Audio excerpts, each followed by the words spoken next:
할렐루야. 오늘은 11월 30일 역대상 28장, 베드로서 2장, 미가서 5장, 누가복음 14장 말씀이에요.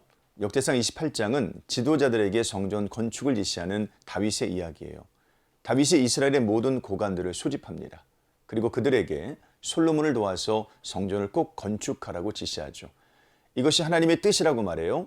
다윗은 성전 설계도를 솔로몬에게 전달하고 제사장과 레위 사람들에게 성전에서 사용할 기구들의 양식도 알려줍니다. 하나님께서 다윗에게 알려주신 거예요. 다윗이 이르되 여호와의 손이 내게 임하여 이 모든 일의 설계를 그려 나에게 알려주셨으니라. 하나님을 섬길 때 하나님의 뜻을 따르는 것은 참 중요합니다. 다윗은 열렬하게 성전을 건축하고 싶어 했지만 하나님의 뜻을 따라 포기합니다. 또한 하나님께서 가르쳐 주신 대로 건축의 설계와 기구의 양식을 정하죠. 하나님을 향한 열정이 하나님의 말씀을 넘어가지 않게 한 것입니다. 우리도 하나님을 사랑하되 하나님의 뜻을 하나님을 사랑하시길 바랍니다. 그것이 하나님을 진정으로 사랑하는 것이죠. 베드로서 2장에는 거짓 교사들에 관한 내용이 나와요. 거짓 교사의 위험은 초대교회에도 있었습니다. 베드로는 과거 구약시대에 거짓 선지자가 있었던 것처럼 교회에도 거짓 선생이 있을 것이라고 말해요. 그들에게는 몇 가지 특징이 있습니다. 예수님을 부인합니다. 호색합니다. 그로 말미암아 진리의 도가 비방을 받을 거예요. 탐심을 목적으로 거짓말합니다. 성도들을 이득의 재료로 삼죠. 굳세지 못한 자들을 미혹합니다. 허탄한 자랑의 말을 쏟아내어 육체의 정욕 가운데서 행합니다.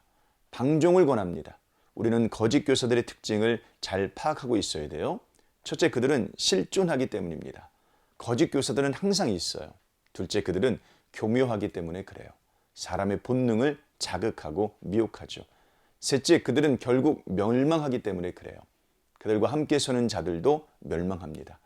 거짓 교사의 매끄러운 말에 넘어가지 않도록 항상 하나님의 말씀을 따라 하나님을 섬기시길 바랍니다. 미가 5장은 구원자를 예언하고 있어요.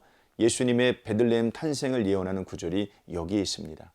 베들레헴 에브라다야, 너는 유다 족속 중에 작을지라도 이스라엘을 다스릴 자가 내게서 내게로 나올 것이라. 그는 여호와의 능력과 이름의 위엄을 의지하고 목축할 것입니다. 그는 평강이 될 것입니다.